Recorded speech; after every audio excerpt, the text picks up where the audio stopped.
If your gluten-free muffins have been turning out sunken, flat, and just a little sad, then you're gonna wanna watch this video. I have 3 ridiculously easy tips for you, and not one of them require any brain cells or baking experience. These gluten-free zucchini muffins are tall, domed, fluffy, tender, everything you want in a muffin recipe, and I'm gonna show you how to do that.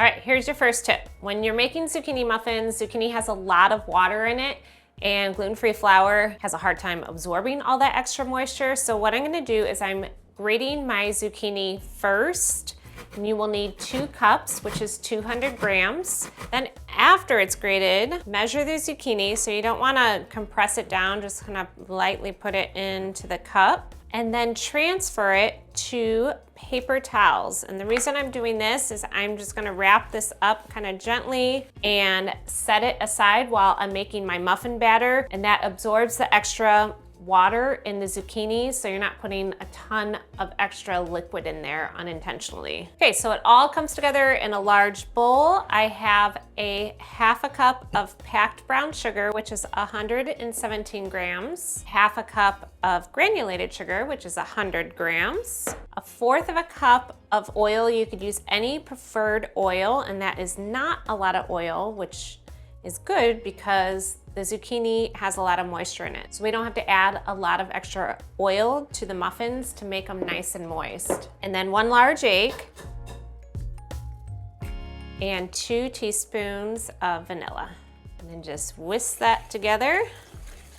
Okay, and then once that's combined, then we add our zucchini in. So you can see from the paper towel, all the extra water soaked into there. The zucchini is still gonna add a nice moisture to the muffins, but it's not gonna be like a overly wet zucchini. I will say if you're using like one of those absurdly large garden zucchinis, I would probably scrape out the seeds first and then use the area around it, because those have even more water content in them.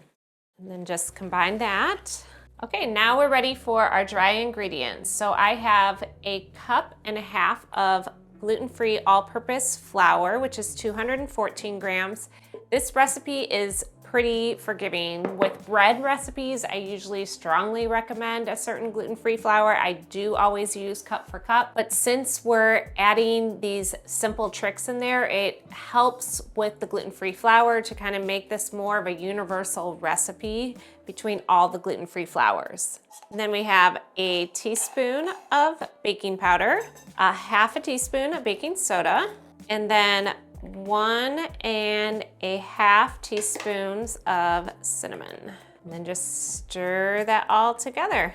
Now is when you would add any mix-ins. So I'm doing a half a cup of mini chocolate chips, because when does mini chocolate chips not make everything better? But if you're a little healthier, you can add chopped nuts, you could do coconut, you can do raisins, anything you'd like at this point. If you're doing chocolate chips, I like doing the mini ones in muffins because they disperse throughout while they're baking. They're not as heavy as the regular chocolate chips, which have a tendency to sink down. All right, we're ready for the second tip. I'm gonna show you what I mean by this. I'm gonna bake half the muffins straight away, and then I'm gonna let the other muffin tin sit for about 15 minutes before I bake it. Muffins, and especially muffins like these that have the zucchini in it, which is a lot of extra moisture, the gluten-free flour has a hard time absorbing that moisture. So what I've found is if you let the muffin batter set, it helps build out the structure of the muffin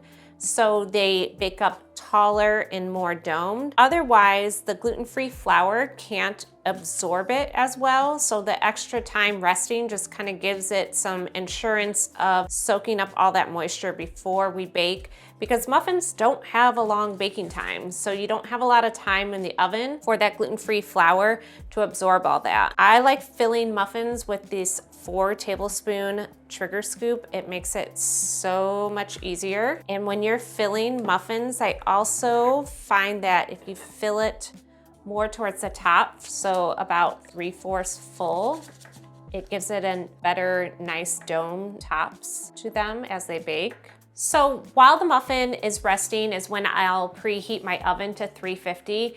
Now this brings me to my last tip. We bake the muffins at 350. Usually muffins bake at a higher oven temperature, usually between 375 and 400. And the reason why they do that is because it's such a short baking time.